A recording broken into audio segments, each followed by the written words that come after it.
Big Boss season 7 Malayalam 13-ന്റെ review. ഇന്ന് ജിസയിലും അനുമോളും തമ്മിലുള്ള ശീതസമരത്തിൻ്റെ മൂർധന്യ അവസ്ഥയിലെത്തി.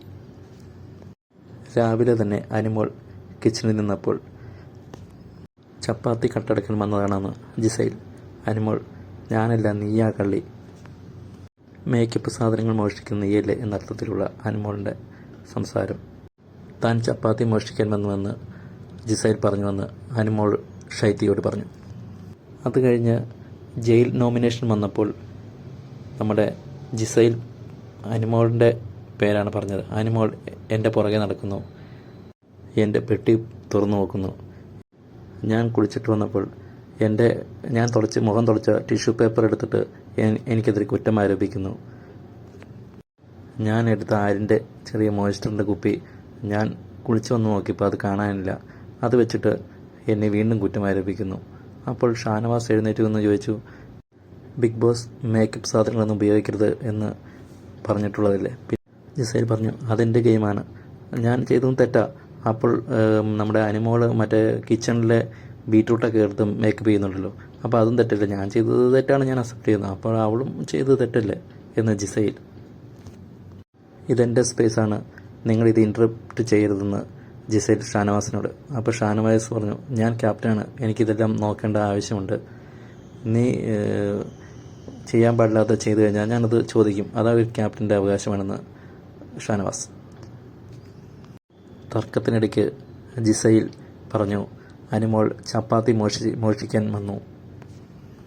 ഇത് കേട്ട് പെട്ടെന്ന് ദേഷ്യത്തെ അലറിക്കൊണ്ട് അനുമോൾ ജിസയിലിനെ അടിക്കാനായിട്ട് വന്നിട്ട് മേത്ത് തട്ടിയിട്ട് പറഞ്ഞു, നീ കണ്ടോ ഞാൻ മോഷ്ടിക്കുന്നത്, നീ കണ്ടോ?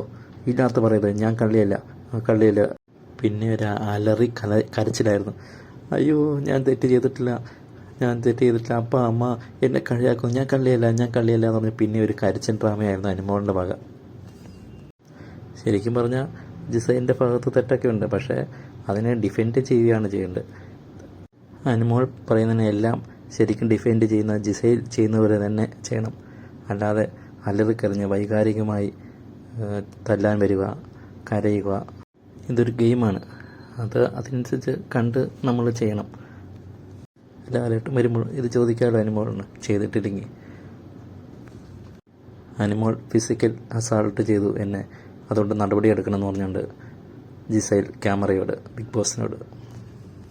അനുമോൾ സാഹചര്യം ഉണ്ടാക്കി കൊടുക്കും, അത് മുതലെടുത്ത് നന്നായിട്ട് ഗെയിം കളിച്ച് ജിസയിൽ മുന്നേറുന്നു. അതാണ് ഇപ്പോൾ ഇവിടെ നടക്കുന്നത്. ശരിക്കും പറഞ്ഞാൽ ഇവർ തമ്മിൽ നല്ല ഗെയിമുണ്ട്, പക്ഷേ ഗെയിമിൽ മുന്നേറുന്നത് ജിസയിലാണെന്ന് മാത്രം. ഇപ്പോൾ അവിടെ രണ്ട് ചേരിയുണ്ട്, ജിസയിലിനെ അനുകൂലിക്കുന്നവരും അനുമോളെ അനുകൂലിക്കുന്നവരും.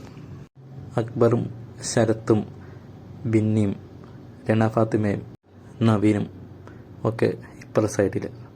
അപ്പുറത്തെ സൈഡിൽ അനുമോളിൻ്റെ കൂട്ടത്തിലുള്ളത് ഷൈത്യ, നൂറ, ആദില, ബിൻസി ചിലപ്പോൾ ഇവിടെ വന്നിരിക്കുന്നത് കാണാം.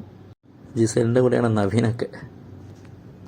ഷാനവാസ് ശരിയുടെ പക്ഷത്ത് നിൽക്കുന്നു എന്ന് പറയുന്നു. മാനസികമായി എനിക്ക് തോന്നുന്നത് അനുമോളുടെ ഒപ്പമാണ്.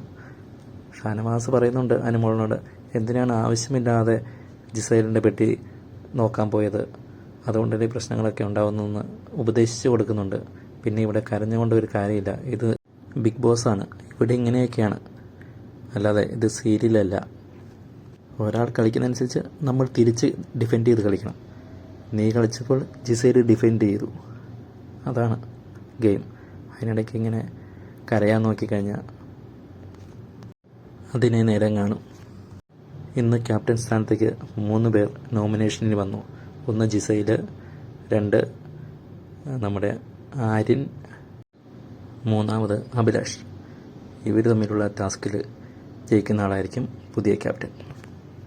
ജയിൽ നോമിനേഷനിൽ വന്നത് കൂടുതൽ വോട്ടുകളുമായി നെവിൻ, 2ാം സ്ഥാനത്ത് രേണുസുതി, 3ാം സ്ഥാനത്ത് നമ്മുടെ ശാരിക.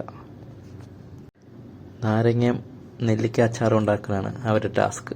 അതായത് ജയിലിന് പുറത്ത് 2 ഭരണി വെച്ചിട്ടുണ്ടാകും. ആ ഭരണിയിലേക്ക് നാരങ്ങയും നമ്മുടെ നെല്ലിക്കയും അവർ എറിഞ്ഞിടണം. അത് കഴിഞ്ഞിട്ട് ബെല്ലടിക്കുമ്പോൾ പെട്ടെന്ന് ഓടിച്ചെന്ന് ദൂരെ മാറി വെച്ചിട്ടുള്ള ഗാർഡൻ ഏരിയയിലുള്ള അച്ചാർ പൊടിയും ഉപ്പുമൊക്കെ എടുത്ത് ഓടി വന്നിട്ട് ഭരണിക്കകത്തിട്ടിട്ട് ജയിലിൽ കയറണം. അടുത്ത ബെല്ലിന് മുമ്പ് ഇത് തീർത്തിരിക്കണം. അടുത്ത ബെല്ലടിക്കുന്ന മുമ്പ് തീർത്തില്ലെങ്കിൽ വീണ്ടും ഇതുപോലെ ആവർത്തിക്കണം.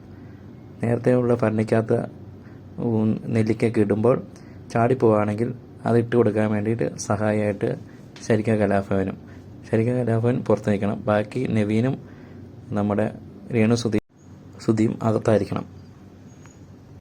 ടാസ്ക് പൂർത്തീകരിച്ചു കഴിഞ്ഞാൽ ജയിലിൽ നിന്ന് ക്യാപ്റ്റന് മോചിപ്പിക്കാം. വീഡിയോ ഇഷ്ടമായെങ്കിൽ ചാനൽ ഒന്ന് സബ്സ്ക്രൈബ് ചെയ്യണേ. ലൈക്കും ഷെയറും ചെയ്യണേ.